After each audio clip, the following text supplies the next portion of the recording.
Hey guys, I'm back. I'd just seen Transformers movie. I downloaded it and watched it on my projector. So I've kind of got almost like a theater set up here, because if you take a movie theater and you shrink it down to the size of a living room, that's what I've got going on in there. It's pretty cool. I download movies once in a while, and if it's a theater rip, normally quality sucks, but it's about something similar to what you would get in a movie theater, and I can turn the sound way up and make it, totally kick ass. So I saw the Transformers movie, and yes, I'm going to spoil it. So if you don't want to watch this, then just turn it off. Go see the movie. I liked the movie. I actually thought it was really good. You don't take it too seriously. You just kind of go, okay, it's one of those action movies. A lot of shit happens. Just don't think too hard about it. Movies are meant to escape anyway, right? So on top of that, you're trying to make a movie about transforming robots. So got to kind of give some things a rest. Just say, look, just go and enjoy the movie. You can pretty much enjoy almost any movie if you're in the right state of mind. Or if you say, okay, fine, I'm just going to sit back and enjoy this. Fine. So that's what I did. I thought, okay, I'm going to give it a chance, and I was very optimistic about the movie. That I thought it would be entertaining. I didn't think it would be like a huge mega, like it's not going to replace my top movie of all time, which is Fight Club or anything. But it was a decent movie. It was good. I would have changed a couple of things though, of course. Optimus didn't need to have lips. His lips didn't irritate me, but there was no reason to give him lips. Like his faceplate is what defines him. You know what I mean? Like that's like when you see Optimus's face, you got that sheer wall of. It's almost like a wall of strength. Like when I see that, that's representational of his, his kick-assedness and his toughness and all that, honor, all that stuff. So they should have left that on all the time. It was a lot of. The movie was had some really funny moments. I was kind of surprised. It was a lot funnier than I thought it would be. I like the part where the Autobots are all trying to sneak around in Sam's backyard and not get caught. It was kind of cute. I thought Bumblebee was cool. They actually made Bumblebee pretty, he stood out really well. I mean, you only get to see some of the Transformers a couple times, like Ratchet. Is that his name, Ratchet? I can't fucking remember.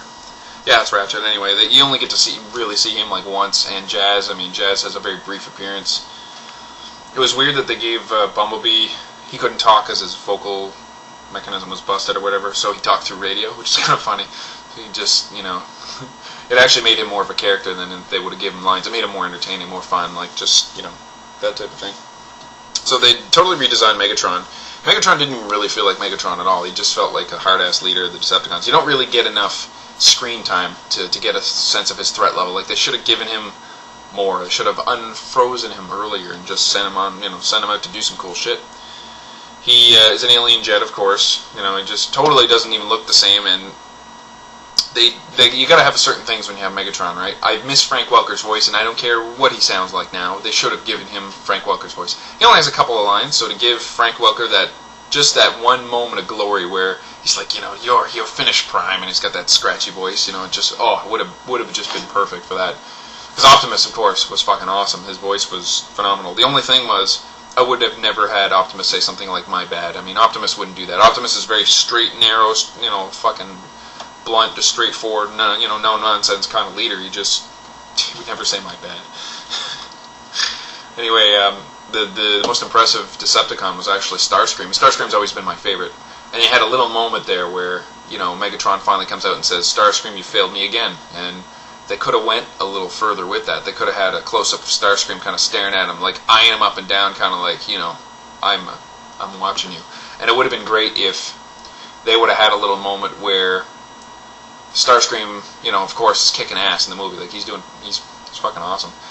He would have betrayed Megatron, and maybe that wouldn't have meant the end of Megatron, but it would have fucked with his plans a little bit, just to kind of give you, because they always had a power struggle. It was obvious from the early episodes that Starscream wanted to lead, but he was never strong enough to actually do it. Like he was in the movie, of course, he got rid of Megatron, but only after fucking Optimus had diced him up enough that he could just toss him out the window, right? So they got rid of Scorponok really quick. Scorponok is not my favorite, and I didn't really care what happened with Scorponok, but they got rid of 2 Decepticons, I think, before anything really cool even happens. So it's like, the Autobots are a very tight-knit group. They made sure that they showed the teamwork of the Autobots, and I felt that came through adequately. But the Decepticons should have had, I don't know, they just didn't seem to have enough of a threat level, you know what I mean? You just didn't, I don't know what they could have done, but they could have done something. They could have, I don't know, killed a few humans at least. I don't know. Just I was hoping that the chick was gonna die. Everyone that's seen this movie that I've talked to has said she is so hot, and she's one of those girls that's drop dead gorgeous, beautiful, hot, everything. But for some reason, I just didn't feel that kind of connection with her at all. I mean, she was just something pretty to look at. I'm not like when I see certain actresses. I mean, they'll stick in my head to be like, wow, that girl was just amazing, and she was a great actress. There's nothing wrong with this girl, but just for some reason, she just didn't sync with me. I don't know why. Anyway, yeah, they take this. They're all looking for this Allspark, which is this cube that can bring life to everything. So anything that gets zapped by this cube can just turn into a transformer. So it's kind of neat that you get the sense that Optimus and Megatron are the two oldest leaders, that they probably got brought to life by the cube and were very primitive, but then they kept evolving and evolving over the centuries and years and years and years, and now they're very complicated robots. But anything that gets made by the cube right off the bat is a pretty simple transformer, right? But good enough that one this big could probably kill a human. Yeah, so it's kind of interesting. Like Optimus is very noble. He said, "Okay, if shit happens, I want you to take the cube and I want you to stuff it into my chest, and that'll kill me and it'll blow up the cube and that'll end the war." So there's a part at the end where Optimus is down, Megatron's crawling forward, and he's like, "I'm going to squash Sam," and Sam grabs the cube and sticks it into Megatron's chest and kills him.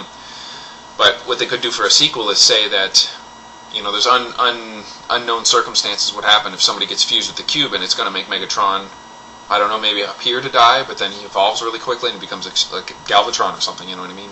They could evolve him into artillery. You know what I mean? Just give him a little bit of that Megatron glory. Turn him back. It'd be great. And they took all of the dead Transformers, all the Decepticons, and they threw them in the bottom of the ocean. So if you remember the show, they had the Autobots they had a war. With the Decepticons that crash on Earth. Bunch of shit happens, Decepticons get enough juice to get off the planet, and they're going to take off, and Mirage sneaks on board, plants a charge, blows up, jumps out, and the Decepticon ship crashes into the ocean instead of going into space. So their base has always been the bottom of the ocean, right? Although I don't think anyone knew where it was, but now they've basically set it up so all the Decepticons who are dead are down in the bottom of the ocean. And I mean, I don't really care who they bring back. I'm glad Starscream kicked a lot of ass in the movie, and I'm glad he gets to come back. So maybe he'll be the unofficial leader of the Decepticons in the next one. Or maybe they'll bring Megatron back. I mean, they'll probably build an entire base down there. I mean, we don't know what the Transformers are made of. They could be made of anything, right? So, I mean, they said all the pressure and coal down there would shut the place down, but maybe they could make a base out of that, you know what I mean? Maybe they could use that to their advantage somehow. I don't really know. So, they got it pretty well set up for a sequel. And who knows where the sequel's going to go from there. There's probably going to be maybe 2 or 3 Transformers. It'll probably be a trilogy or something, at least. Depends how well the second movie does. But, if the first movie did so great that the second movie's going to do great too. I mean, it's not a question. There's something else I was going to mention too. Yeah, it was an all-around good movie. I had a good feeling after watching it. Like I was trying to keep an open mind about it and say, even when it was in production, everyone kept crapping on it. And pretty early on, I was kind of like, I don't know what's going to happen with this movie. But then I started reading up on some of the ideas they had and kind of going, okay, well, I understand they can't make a movie version of the cartoon. It's not going to work. It worked for you as a kid. It's not going to work for you as an adult. So a lot of things had to change, but some things didn't need to change. Optimus should have kept his faceplate on. I mean, that should have just been normal. But pretty much everything else was decent. It was a good enough movie. It's like Armageddon. The first time I saw Armageddon is a stupid movie, right? It is really ridiculous. The physics in it are retarded, but when you watch a movie like that for the first time, it just kind of leaves you with this happy moment, and then you can break it down later and decide if you don't really like it. But just for now, I'm going to enjoy I just saw a decent movie buzz, So anyway, yeah, it was decent. They've got wide open for a sequel. I don't know if Sam's going to be in the next one, but I mean, Bumblebee and Sam are always tight. They should really, for the next one, if this ever gets back to anybody in the production, have a lot of Transformers, because when you have a small number, I mean, you kill off one of the Decepticons, there goes a big faction of their force. When you have a good number of Transformers that you can throw back and forth, then, don't launch them all at once and everything, but have a number of them so that you can kill off some. Like, bring in the Insecticons and make them do something bad, but then kill them off, you know what I mean? Just have some fun with it, because then if you only have 5 Autobots, you kill one, Jazz died, then that's a fifth of their force is just gone right there. So some things to think about. Anyway, I thought it was a good movie. it was good. It was a download that didn't cost me anything, so hey, it was worth it.